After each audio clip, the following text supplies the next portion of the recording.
Dominic Savio എല്ലാവർക്കും അറിയാവുന്ന ഒരു വിശുദ്ധനാണ്. ആ വിശുദ്ധൻ്റെ ജീവിതത്തിലെ ഒരു കുറച്ച് ചെറിയൊരു സംഭവം നിങ്ങളെ ഓർമ്മിപ്പിക്കുകയാണ്. വിശുദ്ധൻ എല്ലാ ദിവസവും പരിശുദ്ധ കുർബാനയിൽ ചെയ്യുമായിരുന്നു. കൂടെ കുമ്പസാരം ഉണ്ടായിരുന്നു. പാപത്തേക്കാൾ മരണം എന്ന ഒരു ദൃഢനിശ്ചയുള്ള ഒരു വിശുദ്ധനും കൂടിയായിരുന്നു വിശുദ്ധ ഡൊമിനിക് സാവിയോ. അങ്ങനെ ഇതൊന്നും പോരാ, ഇങ്ങനെയൊന്നും വിശുദ്ധീന ഇത്രയും കാര്യം ചെയ്ത് പോരാ എന്ന് തോന്നിയിട്ട് കുഞ്ഞു പ്രാശ്ചിത്ത പ്രവർത്തികൾ ചെയ്യാൻ വിശുദ്ധ ഡൊമിനിക് സാവിയോ തുടങ്ങി. ഷൂവിൻ്റെ അടിയിൽ കുഞ്ഞു കല്ലുകൾ വെച്ച് വേദന സഹിക്കുക, അങ്ങനെ തുടങ്ങിയ പ്രാശ്ചിത്ത പ്രവർത്തികൾ ചെയ്യാൻ തുടങ്ങി. 12 വയസ്സായിരുന്നപ്പോഴാണ് വിശുദ്ധ ഡൊമിനിക് സാവിയോ വിശുദ്ധ ഡോൺ ബോസ്കോ നടത്തിയിരുന്ന ഒരു ഓറട്ടറിയിൽ ചെയ്യുന്നത്. അപ്പോൾ ഈ വിശുദ്ധ ഡൊമിനിക് സാവിയോനെ വിശുദ്ധനാവാൻ ഒത്തിരി ഹെൽപ്പ് ചെയ്തിരുന്ന ഒരു വിശുദ്ധനാണ് വിശുദ്ധ ഡോൺ ബോസ്കോ. ഇത് കണ്ട ഈ പ്രാശ്ചിത്ത പ്രവർത്തികൾ അനുഷ്ഠിക്കുന്ന വിശുദ്ധ ഡൊമിനിക് സാവിയോനെ കണ്ട വിശുദ്ധ ഡോൺ ബോസ്കോ അതിനെ ഡൊമിനിക് സാവിയോനെ വിളിച്ച് പറയുകയാണ്, അവനെ വിശുദ്ധനാവാൻ അസാധാരണ പ്രവർത്തികളൊന്നും ചെയ്യേണ്ടതില്ല. നമ്മൾ സന്തോഷത്തോടു കൂടെ ഇരിക്കുക, പിന്നെ കടമകൾ നിർവഹിക്കുക, കളിക്കുക, പ്രാർത്ഥിക്കുന്ന സമയത്ത് പ്രാർത്ഥിക്കുക. ഇത്തരം നിർദ്ദേശങ്ങളാണ് വിശുദ്ധ ഡോൺ ബോസ്കോ വിശുദ്ധ ഡൊമിനിക് സാവിയോയ്ക്ക് നൽകിയത്. ജ്ഞാനത്തിൻ്റെ പുസ്തകം 6-ാം അധ്യായം 10-ാം വാക്യം ഇങ്ങനെ പറയുന്നു: വിശുദ്ധമായവ വിശുദ്ധിയോടെ ചെയ്യുന്നവർ വിശുദ്ധരാകും.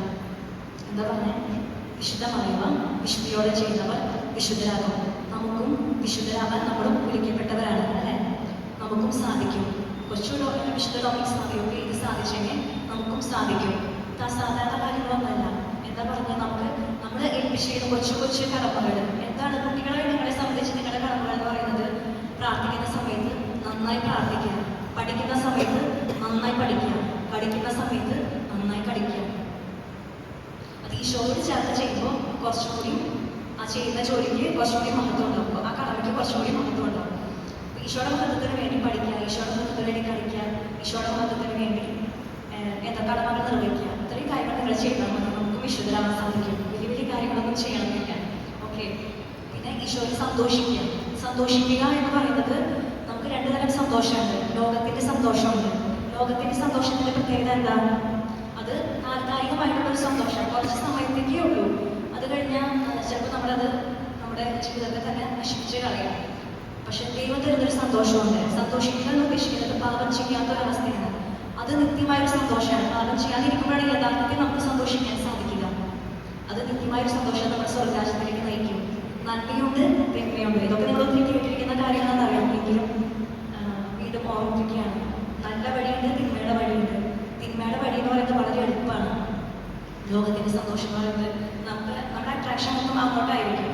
പക്ഷെ നന്മ ചെയ്ത് സ്വപ്നത്തിലേക്ക് എത്താൻ ഇച്ചിരി കഷ്ടപ്പാട്, ഇച്ചിരി ബുദ്ധിമുട്ടൊക്കെ ഉണ്ട്. പക്ഷെ അത് ശാശ്വതമാണ്, നിത്യജീവനാണ്. അപ്പോൾ ഡോൺ ബോസ്കോ ഡൊമിനിക് സാവിയോ ഉദ്ദേശിച്ച പോലെ, ഡോൺ ബോസ്കോ വിശുദ്ധ ഡൊമിനിക്കിനെ ഉദ്ദേശിച്ച പോലെ ആ കാര്യങ്ങൾ നിങ്ങളുടെ മനസ്സിലായിരിക്കുക. ഒന്നാമത് സന്തോഷിച്ചിരിക്കുക, ഈശോയെ സന്തോഷിച്ചിരിക്കുക. നമ്മളെ ഏൽപ്പിച്ചിരിക്കുന്ന കൊച്ചു ദൗത്യങ്ങൾ നമ്മളാൽ കഴിയുന്നത് മാക്സിമം ചെയ്യാം. അതുപോലെ കളിക്കുന്ന സമയത്ത് കളിക്കുക, പഠിക്കുന്ന സമയത്ത് പഠിക്കുക. ഇത്തരം കാര്യങ്ങൾ എനിക്ക് നിങ്ങളോട് ഷെയർ ചെയ്യുന്നുണ്ട്. ഈശോ എല്ലാവരും അനുഗ്രഹിക്കും.